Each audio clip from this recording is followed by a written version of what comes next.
Hello and welcome. I'm Ijoma Onyato. Tonight, Amnesty International gives Nigerian army hard knocks, alleges mass killing and burial of Shiites in Zaria, Kaduna State. Nigerian army expresses concern over Amnesty's allegation, denies any mass killing or burial of Shiites. Dr. Saraki's lawyer wants chairman of CCT, Danladi Umar, to hands off the trial of the Senate president, alleges bias. And United States President Barack Obama visits United Kingdom, calls on authorities to join united efforts against terror. And on business news tonight, Nigeria Sales Managers Index falls for a second consecutive month in April. On sports news tonight, Crest Primary School Ikorodu and National Primary School Yaba pick tickets to represent Lagos in the national finals of the Channels Kids Cup.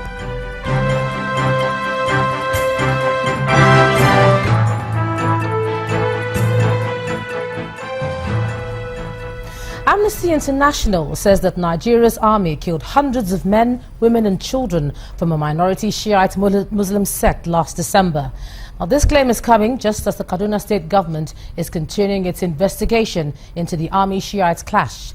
However, Amnesty claims over 350 people are believed to have been unlawfully killed by the military between December the 12th and the 14th, 2015. Speaking earlier today, Amnesty International's Senior Crisis Response Advisor, Donatella Rovera, said the report was based on findings and several meetings held with all concerned in the matter. Well, it's hardly hasty. It has been 4 months and 10 days since the Nigeria army committed that shocking and terrible massacre.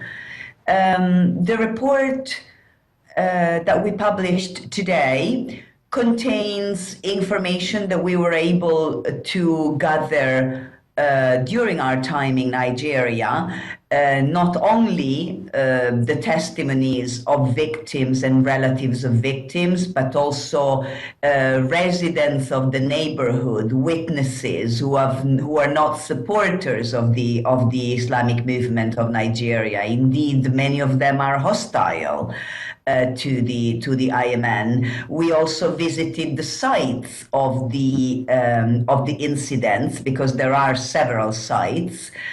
We met with authorities, including the Nigerian army, and we took into account the information and the evidence from all of these different sources. We also visited the site of the alleged mass grave, which the Kaduna State Authority admitted to for the very first time only last week, 4 months after the incident. And we acquired satellite imagery that support our suspicion of where this mass grave is located. You know, the evidence is there, it's on the public record. I think that if the Nigerian army believes that we have made any allegations that are factually inaccurate, it should actually specifically state what in the report is factually inaccurate, as opposed to just this kind of general claim, because our report is full of facts. So if they have any issue with any particular fact, and they can show that those facts are inaccurate, we would welcome to hear from them. We spoke to and interviewed 92 people who don't know each other. They were interviewed separately in separate locations.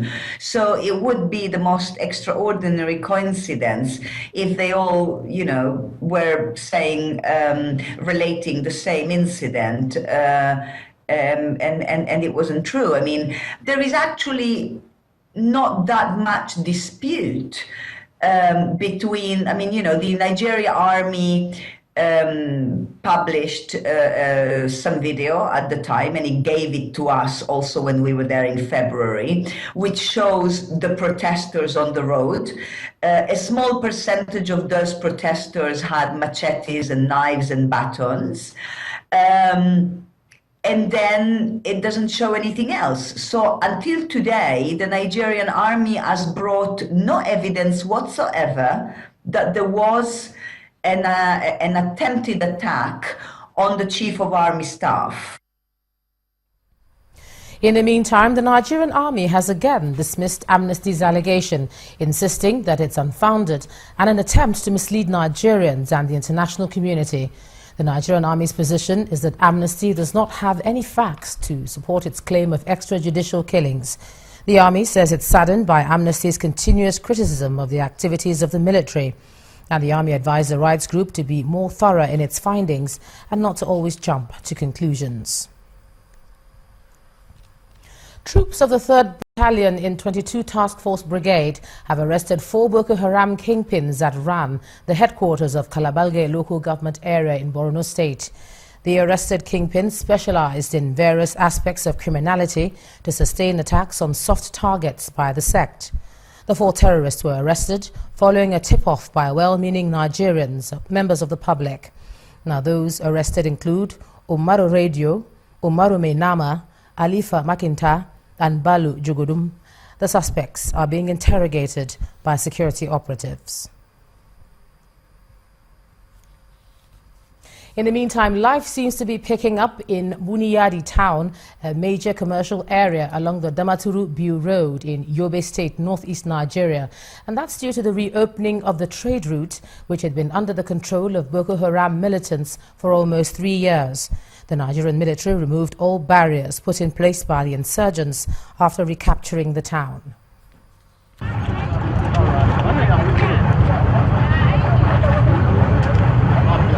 This is the look of Buniyadi town a few days before the reopening of the Damaturu-Biu Road by the Nigerian army. And the good people of Yobe State, the good people of Nigeria, and indeed humanity, to declare this road once again open and motorable.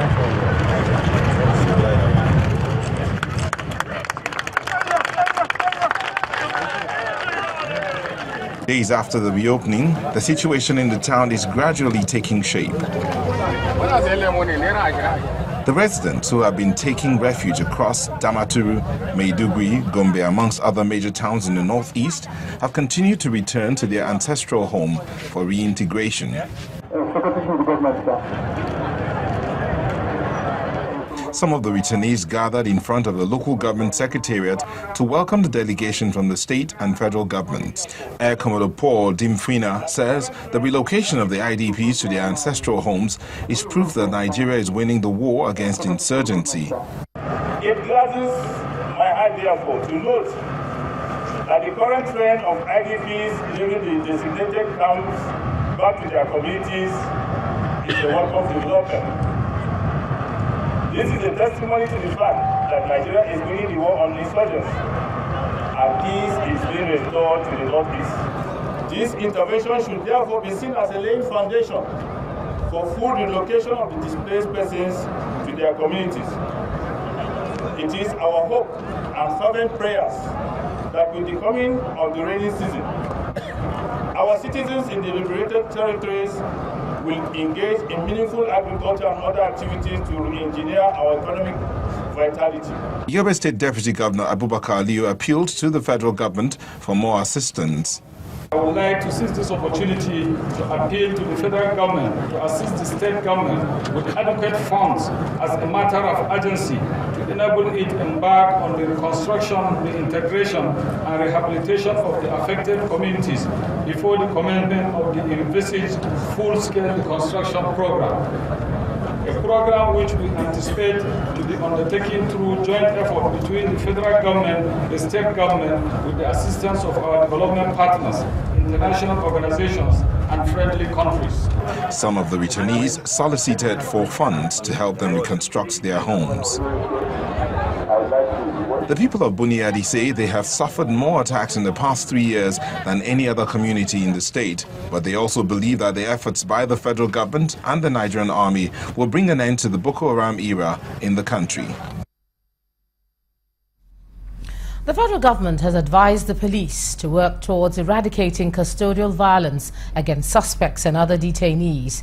At the inaugural Strategic Police Management Conference organized by the Nigerian Police Force, the economic advisor to the President, Dr. Adeyemi Dikpeolu, says the idea of confessional statements obtained by the police is hindering the successful prosecution of criminals.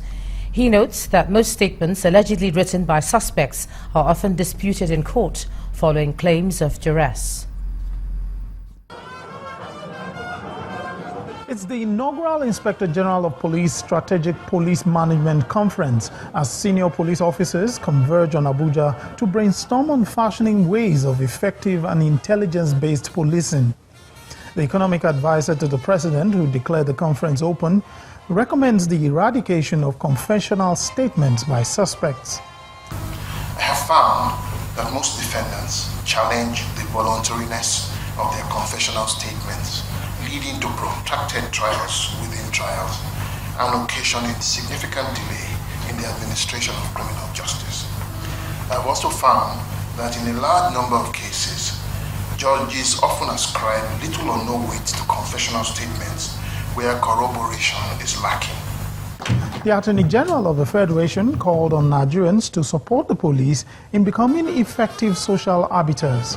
Reforming our police force to play its constitutional and statutory roles of a security agency and a social arbiter, especially in a more effective manner, is therefore a matter that requires the support of Nigerians. The convener of the conference and Inspector General of Police decries the inadequate training opportunities for senior police officers. It has therefore become expedient to initiate sustainable training and capacity building actions aimed at bridging the deep manpower competency gap with a view to strengthening the quality of strategic police leadership and preparing the force for the future challenges that criminals may pose to our beloved nation. This initiative is vital to the long-term manpower reform vision aimed at restoring police primacy in Nigeria. Issues to be discussed at the two-day conference includes investigation of custodial violence, a comparative analysis of Canada, USA, UK and South Africa, and strategies for managing the multiple demands of policing in democratic conditions. In part two, after the break, the presidency defends Buhari's decision not to devalue the naira and insists it will have a negative impact on the ordinary Nigerian. That's in a moment. Do stay with us.